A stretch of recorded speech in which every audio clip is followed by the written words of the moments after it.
They might be very much alike, these two, or they might have absolutely nothing in common. We're going to compare the Samsung Galaxy S4 Zoom with the Samsung Galaxy S4. I'm Anton Dienod, this is Pocket Now, let's go check it out.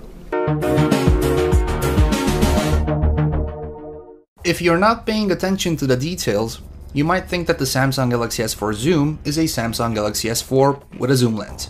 This is not true. The Zoom and the GS4 have a lot in common, like materials, overall design, software, etc., but not that many as Samsung wants you to think.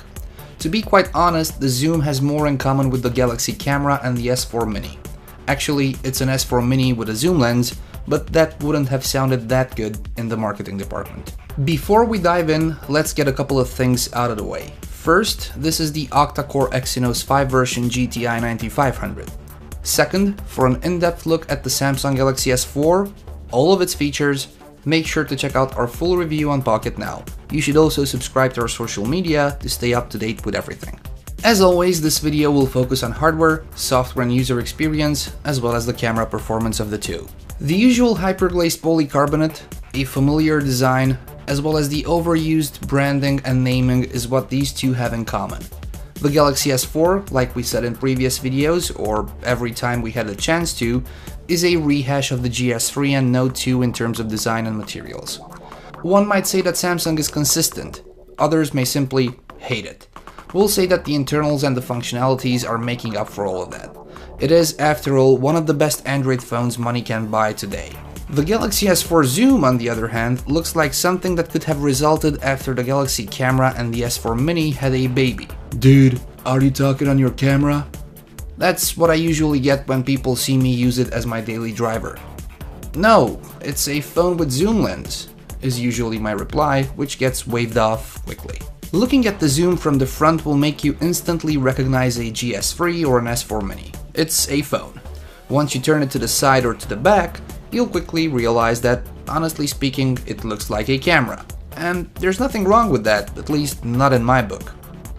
Build quality and materials are as good as any Samsung phone, or as bad depending on your stance. Once you look at the internals, you'll see the huge difference between these two and come to realize that there's nothing S4 about the Zoom except its name.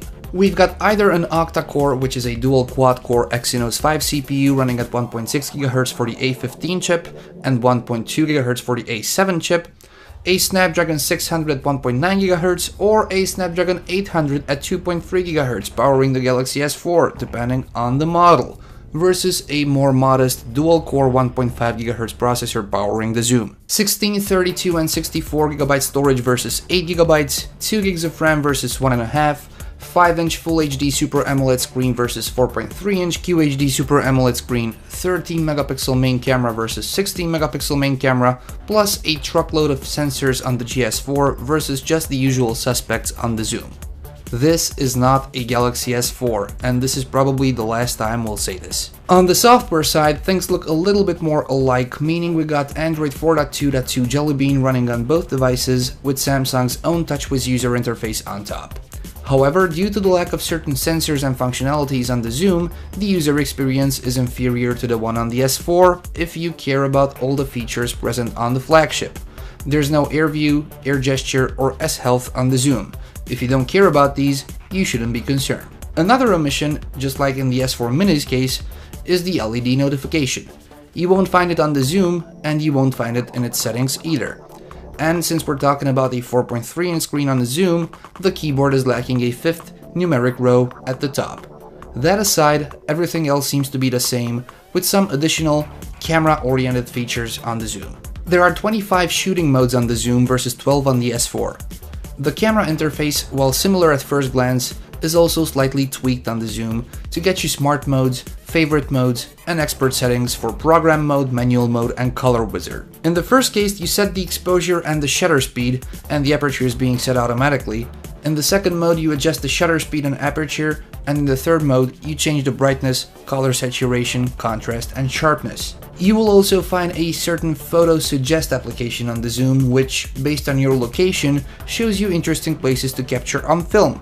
And the ring around the lens acts as either a zoom setting ring or a quick launch when idle, jumping straight to a certain mode in the camera, as well as an in-call photo shooting shortcut. Editing images on the Zoom is similar to the GS4, with built-in tools for making your pictures more personal, like cropping, adjusting, applying effects, and so on.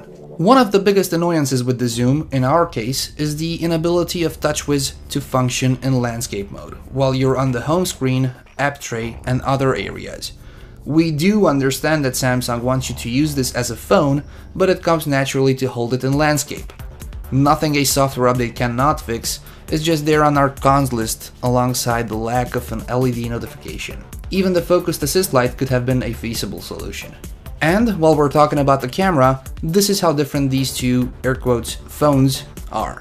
The zoom lens extends for a maximum of 10 times optical zoom, and the results, to be honest, are impressive. We're glad to say that we're satisfied with the camera capabilities of the Zoom. That's not to say that the S4, or at least our Exynos S4, is a bad camera. No, it's one of the best out there. But let's take a look at some sample images so that you know exactly what we're referring to. In bright outdoors, they both capture and deliver great images. However, once you start to zoom in on things, the S4 simply cannot put up a fight with the optical zoom on the GS4 Zoom. Due to the lens construction, we also found macro performance to be superior on the Zoom, and as far as low light is concerned, the Zoom is far superior to the S4. So, who is the S4 Zoom for? If your shooting needs are limited to snapping a couple of shots in bright, sunny outdoors, where you can get close to your subject, it's definitely not for you. If you like your low light images, zoomed in subjects, blurred backgrounds, and manual settings, it is definitely for you, regardless if you are an amateur or semi-pro photographer on the go. It is for those who don't want to carry a camera and a phone at the same time. It is for those who want their party, birthday, clubbing, nature, sports, and other pictures to look good while answering a call on their camera. Oh, let me rephrase, while taking all these pictures with their phones. Everyone, that's gonna do it for today's Samsung Galaxy S4 Zoom versus Samsung Galaxy S4 video. We're gonna have a lot more coming on the Samsung Galaxy S4, including more comparisons and the full review, so stay tuned for that. Until then, I'm Anton Dinod. You can follow me on Facebook as well as on Twitter. And if you've liked this video, please give us a thumbs up. As usual, thank you very much for watching. Till next time.